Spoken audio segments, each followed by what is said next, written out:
उमा महेश्वराय नमः। हमारे YouTube channel पर आप सभी दोस्तों का हार्दिक स्वागत है। दोस्तों, आज हम जानेंगे चातुर्मास कब शुरू है, चातुर्मास का महत्व क्या है, चातुर्मास के नियम क्या हैं। चातुर्मास 4 महीने की अवधि है जो आषाढ़ शुक्ल एकादशी से प्रारंभ होकर कार्तिक शुक्ल एकादशी तक चलता है। ये 4 माह हैं सावन, भाद्रपद, आश्विन और कार्तिक। इसमें आषाढ़ के 15 और कार्तिक के 15 दिन शामिल हैं। चातुर्मास का प्रारंभ देवशयनी एकादशी से होता है और समाप्ति देवोत्थान एकादशी यानी देव उठनी एकादशी से होता है। 4 माह के लिए भगवान विष्णु सो जाते हैं। कहते हैं कि इस दौरान श्री हरि विष्णु पाताल के राजा बलि के यहाँ 4 माह निवास करते हैं। भगवान ने वामन रूप में बलि से 3 पग धरती मांगकर संपूर्ण धरती नाप दी थी।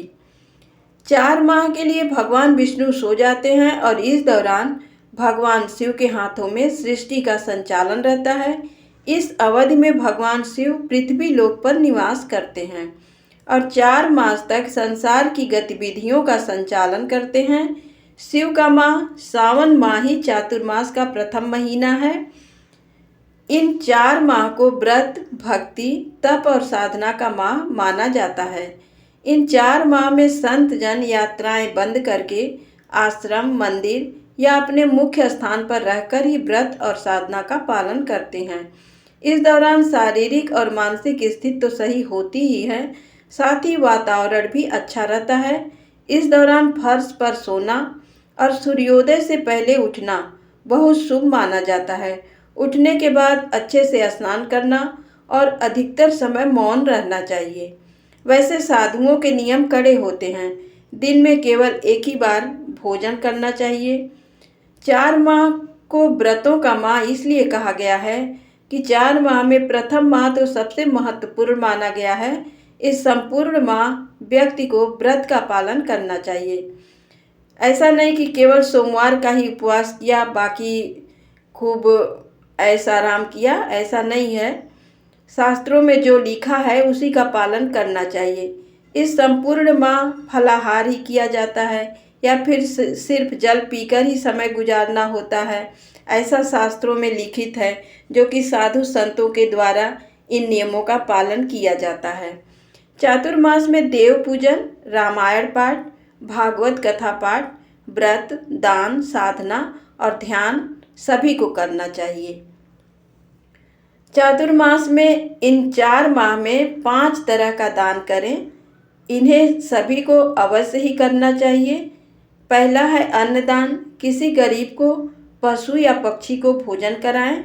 दूसरा है दीपदान, नदी के जल में दीप छोड़ें या कहीं गंगा स्नान जाते हैं तो उसमें दीप प्रज्वलित करके छोड़ें। मंदिर में दीप अवश्य जलाएं। तीसरा है वस्त्रदान, किसी गरीब को वस्त्र का दान करें। चौथा है छायादान, छायादान जैसे कटोरी में सरसों के तेल में अपना चेहरा देकर उसे शनि मंदिर में दान कर दें। 5वां है श्रमदान, किसी मंदिर या आश्रम में सेवा करके श्रमदान दे सकते हैं। जैसे कि मंदिर में कभी झाड़ू लगा दिया, वहाँ का साफ सफाई कर दिया, इसे श्रमदान कहा जाता है। इसे सभी को किसी एक या 2 दिन इन चातुर्मास के समय में करना चाहिए। चातुर्मास की पूजा, इस माह में श्री हरि विष्णु के साथ ही आषाढ़ में वामन पूजा, सावन में शिव पूजा, भाद्रपद में गणेश और श्री कृष्ण की पूजा की जाती है। पड़ता भी है भादों का छठ, ललही छठ पड़ता, गणेश चौथ पड़ता है, ललही छठ पड़ता है, इस समय कृष्ण जन्माष्टमी पड़ता है। तो ये सब चातुर्मास में ही व्रत त्यौहार आते हैं। 3 दिनों में इनकी पूजा की जाती है।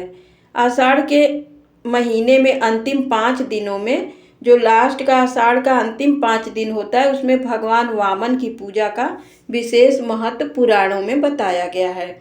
इस माह में इन दोनों देवताओं की विशेष कृपा पाने के लिए विशेष व्रत, उपवास, पूजा करना चाहिए।